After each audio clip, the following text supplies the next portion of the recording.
Dear student, अस्सलाम वालेकुम रहमतुल्लाहि व बरकातुहू। जैसे कि आप जानते हो कि अभी हम हमारे 12वीं जमात में हमारे असाइनमेंट को फॉलो कर रहे हैं। कल हमने हमारा सेक्शन ए देखा था। सेक्शन ए के सवाल जवाब कल मैंने आपको कंप्लीट करवाए थे। उसी तरह आज हम जिस सेक्शन की बात करने वाले हैं, हमारा वो सेक्शन है सेक्शन बी। सेक्शन बी में हमारे 15 सवाल जवाब आने वाले हैं। हर एक क्वेश्चन का आपको 1 मार्क्स मिलेगा और ये पूरा सेक्शन आपका रहेगा 15 मार्क्स का। तो इसमें कुछ क्वेश्चंस थे जो मैंने आपको दिए थे। आज हम इंशाल्लाह उसको जवाब के साथ देखेंगे। हमारा सबसे पहला सवाल था, मध्य सपाटी संचालन बीजा कया नामे ओळखाय छे। यानी जो दरमियानी सतह है उसको हम दूसरे कौन से नाम से जानेंगे? तो उसका जवाब आएगा अधिकारियों सपाटी, यानी ऑफिसर्स की सतह। दूसरा क्वेश्चन, यंत्रों की गोठवणी और समारकाम ने लगता कार्यों संचालन ने कई सपाटीए थाय छे। ने भाई आपको मशीन्स को किस तरह मैनेज करना है और उन्हें किस तरह सुधार करना है, इसके जितने भी इसके मुतालिक काम है वो कौन सी सतह में होते हैं? तो तड़ सपाटी, यानी सबसे नीचे सतह पे। अच्छा, तीसरा क्वेश्चन है, पैदाश मिश्र में कया कया गुणधर्मों समावेश थाय छे। तो यानी जब आपकी सामान की प्रोडक्ट हो गई है, अब आप उसको पैक कर रहे हो, तो कौन कौन सी चीज़ों पे ध्यान रखोगे आप? रूप, रंग, कद, आकार, वजन, छाप, कार्य संबंधी खातरी अने वेचाण पछीनी सेवा। इसके बाद हमारा चौथा क्वेश्चन है, आधुनिक विचारधारा में संचालन ने अन्य कया विषयों साथ अनुबंध है। यानी जो जदीद ख्यालात है मुलाजिमत के, उसमें मुलाजिमत को और दूसरे कौन कौन से मज़ामिन के साथ जोड़कर देखा जाता है। इसमें हमारा जवाब आएगा मनोविज्ञान, समाजशास्त्र, आंकड़ाशास्त्र, गणितशास्त्र और कंप्यूटर इंफॉर्मेशन टेक्नोलॉजी। यानी भाई मुलाजिमत सिर्फ थियरिकल सब्जेक्ट नहीं है, ये कहना चाह रहा है इन शॉर्ट। पांचवा क्वेश्चन है, हुकमनी एक वाक्यता एटले शुं। जवाब देखेंगे, हुकमनी एक वाक्यता एटले कोईपण कामगीरी के प्रवृत्ति अंगे कर्मचारी ने एक ज उपरी अधिकारी तरफ हुकाम मळवा जोईए। ये देखो, हुकमनी एक वाक्यता का मीनिंग क्या है कि भाई किसी भी काम को करने के लिए जो हमारा कामदार है उसको सिर्फ एक ही ऑफिसर की तरफ से हुक्म मिलना चाहिए। नहीं तो पता चला एक ऑफिसर ने कुछ कहा है, एक ऑफिसर ने कुछ कहा है, और हमारा जो कामदार है वो बेचारा कंफ्यूज है कि मैं एक्चुअली करूँ तो क्या करूँ, सुनूँ तो किसकी सुनूँ, है ना। ओके, इसके बाद हमारा छठा क्वेश्चन है, पद्धति एटले शुं। जवाब देखेंगे, पद्धति एटले अमुक प्रवृत्ति केवी रीते करवी ते माटेनी रीत। पद्धति यानी भाई हमको सरगर्मियाँ किस तरीके से करनी है उसका तरीका। ये मैंने आपको कहा था कि पूरी किताब में ये अलग से टॉपिक नहीं दिया हुआ है, लेकिन मैंने आपको टिक भी करवाया था जब मैं चैप्टर चला रही थी तब, आयोजन वाला हमारा, कि अंदाज पत्र ना प्रकारों जणाओ। तो देखेंगे हम कि बजट की किस्में कितनी है और कौन कौन सी है। सबसे पहला मूड़ी खर्च अंदाज पत्र, यानी हमें पूंजी में कितना खर्चा आने वाला है उसका बजट बनाएंगे।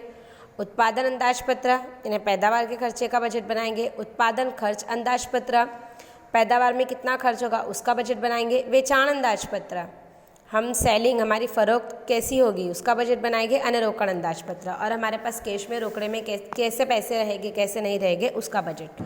अच्छा, हमारा आठवां क्वेश्चन है, व्यूह रचना एटले शुं। इन शॉर्ट व्यूह रचना यानी स्ट्रेटेजी, ठीक है, कि आयोजन में नक्की करेल उद्देश्यों ने सिद्ध करवा माटे उपयोग में लेवामां आवती युक्ति एटले व्यूह रचना। यानी आपने मनसूबाबंदी में जो मकसद तय किए हैं उनको पूरा करने के लिए आप जिन आइडियाज़ को काम में लेने वाले हो उनको हम कहेंगे स्ट्रेटेजी या व्यू रचना। नवमा क्वेश्चन, व्यवस्था तंत्रनो सौथी प्राचीन और सरल प्रकार कयो छे। इंतजामी ढांचे का सबसे कदीम और सबसे आसान किस्म कौन सी है? जवाब है रैखिक व्यवस्था तंत्र। 10वां क्वेश्चन, विकेंद्रीकरण के कारण उच्च संचालकों कार्यभार में केवी रीते घटाडो थाय छे। यानी अगर आपने हुकूमत और जिम्मेदारियां तकसीम कर दी है तो उससे जो आला सतह के मुलाजिम हैं उनके काम करने का जो बोझ है, उनके ऊपर जो भार है, उसमें कैसे कमी आएगी। देखेंगे कि विकेंद्रीकरण के कारण કેટલાક निर्णयों मध्य के तल सपाटीए लेवानी सत्ता आपवामां आवी छे। माटे कि भाई देखो, अब सारे ही डिसीजन अगर आपको लेने पड़ जाए तो आपको कैसा पड़ेगा? टफ पड़ेगा। लेकिन अगर कुछ डिसीज़न दरमियानी और नीची सतह वालों को लेने की हुकूमत दी जाए तो हमारा काम कैसा हो जाएगा? आसान हो जाएगा। उसके बाद हमारा क्वेश्चन है, पसंदगीनी प्रक्रियानो आधार जणावो। यानी जब आप सिलेक्शन कर रहे हो आपकी कंपनी में किसी को, तो कौन से बेस पर कर रहे हो, बराबर। તો એકમનું કદ પ્રકાર અને કર્મચારીઓના પ્રકાર પર રહેલું છે कि आप ये देखो कि मेरी इकाई का कद कैसा है, मेरी इकाई की किस्म कौन सी है और जिस मुलाजिम को मैं रखने वाला हूँ वो कैसा है, आप ये सोच के लोगे। अच्छा, મોસ્ટ ટાઈમ પી ક્વેશ્ચન है हमारा बोर्ड के लिए, कर्मचारी विनाना व्यवस्था तंत्र ने कोनी साथे सरखाववामां आवे छे कि मुलाजिम बगैर के इंतजामी ढांचे को आप क्या कह सकते हो, आत्मा वगरना हार्ड पिंजर साथे, रूह बिना के ढांचे के साथ आप उसकी सरखामणी, आप उसको यकसा कर सकते हो। 13 क्वेश्चन, असरकारक भर्ती माटे कई पद्धति श्रेष्ठ है, अगर आपको अच्छी भर्ती करनी है तो उसके लिए कौन सा तरीका बेस्ट है, तो जवाब है जाहिरात द्वारा, यानी एडवर्टाइजमेंट के ज़रिए। मीन्स के एडवर्टाइजमेंट कैसा होगा, ज़्यादा से ज़्यादा लोग पढ़ेंगे और जितने ज़्यादा लोग पढ़ेंगे उतने ज़्यादा लोग आपके यहाँ पे अप्लाई करेंगे और जितने ज़्यादा आएंगे उसमें से फिर हम हमारी कंपनी के लिए हमें जो कैपेबल लगता है उसको रखेंगे।